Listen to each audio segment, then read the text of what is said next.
Did you know the man who built Netflix never planned to take over Hollywood? He just hated paying a late fee. But behind that simple moment is one of the most dramatic, unpredictable, and world-changing stories in modern business. And it all begins long before Netflix existed, with a young boy who didn't fit in, didn't follow the rules, and didn't know he was about to reinvent how the entire world watches stories. Reed Hastings was born in Boston in 1960, raised in a family that valued education, discipline, and achievement. But Reed was different from the perfect student his parents imagined. He wasn't the loudest, he wasn't the smoothest, and he wasn't the kind of kid who obsessed over grades. Instead, he was endlessly curious. He loved puzzles, numbers, logic, and anything that forced him to think deeply. His teachers saw him as brilliant but scattered, a kid with big ideas but no clear direction. Nobody could have guessed he would become the architect of a global entertainment empire. After high school, Reed made an unexpected decision. He joined the Marine Corps officer training program. People around him were shocked, the quiet, logical kid going into military life. But for Reed, it wasn't about becoming a soldier. It was about testing his limits, challenging his mind, and figuring out who he was. Later, he left the Marines and joined the Peace Corps, teaching math in Africa. That experience changed him forever. He learned patience, leadership, and resilience, lessons that would later help him survive Silicon Valley's toughest battles. When Reed returned to the United States, he studied computer science at Stanford University. He fell in love with programming, algorithms, and solving complex problems. His classmates saw him as a humble genius, the kind of person who thought more than he talked. But the tech world was exploding, and Reed wanted to build something of his own. In 1991, he started a company called Pure Software, creating tools that helped engineers find errors in their programs. The company began small, but Reed poured every ounce of energy into it. Soon, Pure Software grew fast, too fast. Reed realized he wasn't ready for the chaos of running a big company. He struggled with management, with hiring, with pressure, and with the weight of success. Eventually, Pure Software merged with another company, and Reed walked away with millions, but also with a painful lesson. Brilliance alone isn't enough. You need the right culture, the right people, and the right mindset. That lesson would become the foundation of Netflix's future. Around this time, Reed experienced the moment that would change everything. He rented the movie Apollo 13 from Blockbuster. He returned it late, and he was charged a $40 late fee. Most people would get annoyed, complain, and move on. But Reed wasn't most people. He wondered why the entire system was built around punishing customers. Why did movie rental stores have so many rules? Why did they make money from mistakes instead of service? Why wasn't there a better way? That irritation turned into an idea. Reed met with his friend Marc Randolph, a marketing expert and fellow entrepreneur. Together they explored hundreds of business ideas, personalized shampoos, custom dog food, mail-order products. Nothing made sense. Then one day, they heard about a new type of disc that had just been invented, the DVD. It was thin, light, and easy to ship. Reed asked a simple question that changed entertainment forever. What if we could send movies through the mail, like a book from Amazon? Marc loved the idea. They mailed a DVD to Reed's house as a test. It arrived perfectly, no cracks, no issues, and just like that, Netflix was born.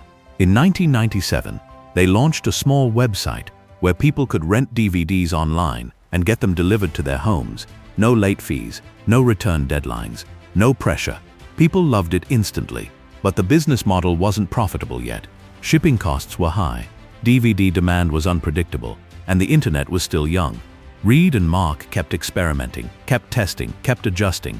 Then they created something revolutionary, a flat monthly subscription, no per-rental fees, no deadlines, unlimited movies. This idea transformed Netflix into a subscription-based service, and the future of the company snapped into place. But success came with enemies. Blockbuster was a giant with thousands of stores and billions in revenue. Netflix was tiny. In the year 2000, Reed and Marc walked into Blockbuster's headquarters with a proposal: buy Netflix for $50 million. Blockbuster's executives laughed at them.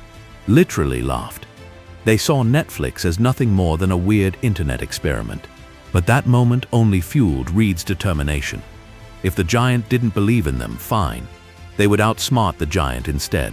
Slowly, Netflix grew. Fast shipping, better recommendations, personalized movie choices.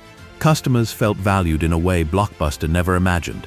And then something unexpected happened. Digital video technology exploded. Reed realized the future wasn't in DVDs, it was in streaming.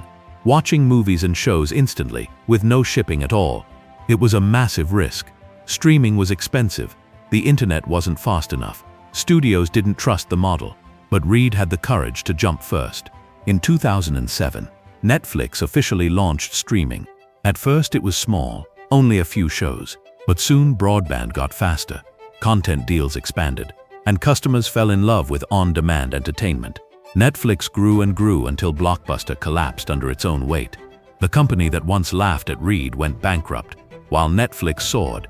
As Netflix expanded, Reed realized something crucial. A company is only as strong as its culture. He introduced radical ideas: unlimited vacation, freedom without approvals, honesty without fear, and a rule that said we are a team, not a family. Employees were treated like elite performers. Mediocrity wasn't accepted. Innovation wasn't optional. This culture became legendary, and other companies studied it for years. Then came the next bold move: original content. Reed didn't want Netflix to just stream shows. He wanted Netflix to own them. In 2013, House of Cards became Netflix's first major original series. Kevin Spacey, a Hollywood A-list actor, starring in a show made by an internet company, it shocked the entire industry. And it worked. House of Cards became a global hit, and Netflix transformed into a powerhouse studio. Soon came Stranger Things, Narcos, The Crown, and hundreds of others. Netflix wasn't just disrupting Hollywood, it was becoming Hollywood. Reed's leadership style was unique. Calm, analytical, fearless. He wasn't emotional, he wasn't flashy, he wasn't obsessed with fame. He focused on experimentation, honesty, data, and bold decisions. When competitors like Disney, Amazon, and HBO launched their own platforms, Reed didn't panic. He strengthened Netflix's global presence, expanded into more countries, invested in foreign shows, and reinvented storytelling culture worldwide. By the time streaming became a crowded battlefield, Netflix was already the king. Reed Hastings didn't start with a dream to build an empire. He started with a late fee. He started with curiosity, frustration, and a belief that things could be better. Today, Netflix reaches hundreds of millions of people in nearly every country on Earth. The company changed how stories are created, shared, and experienced. And the man behind it all remains a reminder of a simple truth. True innovation doesn't come from comfort. It comes from challenging the rules everyone else accepts. Reed Hastings didn't just build a company. He reshaped an entire industry. And it all began with one idea, one moment, and one person who refused to think small. And he built Netflix, the world's biggest entertainment platform.